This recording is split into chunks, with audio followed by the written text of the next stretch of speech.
One reason to study contemporary literature from the standpoint of extraterritoriality is that novels and stories can give us a much better sense of the feel of what it's like to be an extraterritorial person or live in an extraterritorial place. So a great example for that comes in the work of the British speculative novelist J.G. Ballard, who grew up in the Shanghai International Settlement when that city was governed by a weird system of extraterritorial jurisdiction in which foreigners walked around as if they were in little bubbles of their own domestic law. And this allowed countries like Britain and America and France to dominate this major Chinese city without making any colonial claims to its land. So if you read a Ballard novel, especially his autobiographical fiction like Empire of the Sun, you can get a really strong sense for what it means for extraterritoriality to impact the language and the social life, and even with Ballard, the basic sense of how time feels to a person. So reading the fiction, you can really get a sense of what it is like to live in a different kind of world, a world in which extraterritorial rules apply. But another reason to read novels from the standpoint of the extraterritorial is to emphasize all the ways in which extraterritoriality isn't weird and isn't strange, but is in fact totally ordinary. So a great way of thinking about that would be through an historical novel like Hilary Mantel's Wolf Hall, which is set during the Tudor period in England, and during a period of time before the territorial state, that's a state with clearly defined borders, with one sovereign authority, one system of law that's even throughout that whole territory. Wolf Hall's set before that becomes an historical system in place.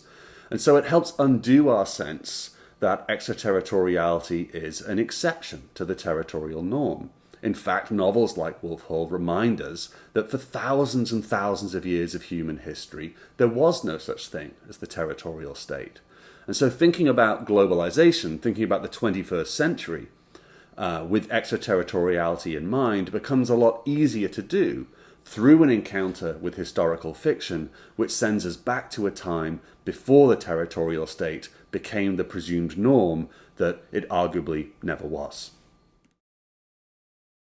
There's not a lot of previous criticism and theory about extraterritoriality, but the writing by scholars on the subject that does exist tends to emphasize the utopian character of extraterritoriality, in which it comes to represent the possibility of getting outside the power of nation-states and of empires.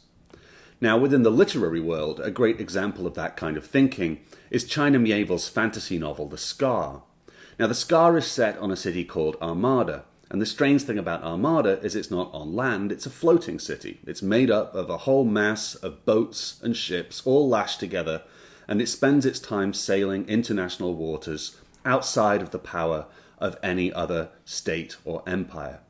So the city itself becomes something like the hero of the book, and it becomes a great metaphor for the possibility of how we might live together, but live in freedom. Now, there are lots of precedents for that kind of thinking historically, and in the world of art. We might think about the pirate radio stations of the 1960s, which were often set on boats or on oil platforms out at sea.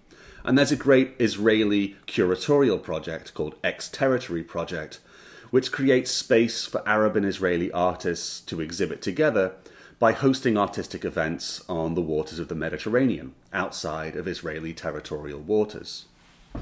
But the problem is that extraterritoriality isn't only a utopian figure.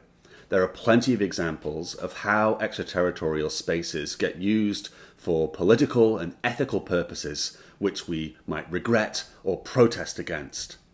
Now, the perfect example of that is the military detention center on Guantanamo Bay in Cuba. This is a US facility which is controlled by the US military, but which the federal government has repeatedly argued lies beyond the reach of the Bill of Rights. And so as a result of that, as creating an exception or a hole within the human rights protections of the US Constitution, the government has been able to hold refugees and military detainees there indefinitely, denying them the right to protest their own detention. So once you bring things like that in mind, it's difficult to write an account of extraterritoriality that only emphasizes its utopian or its positive dimensions.